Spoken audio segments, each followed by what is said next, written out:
चार गो के पोस देली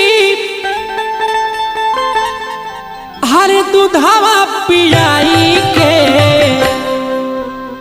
तो चार गो से पेट नहीं भरे एगो माई के।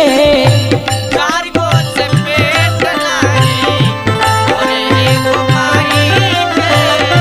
चार गो से पेट नहीं भरे एगो माई के। चार गो से पेट नहीं भरे एगो माई के। ई कैसन समय आ गइल बा।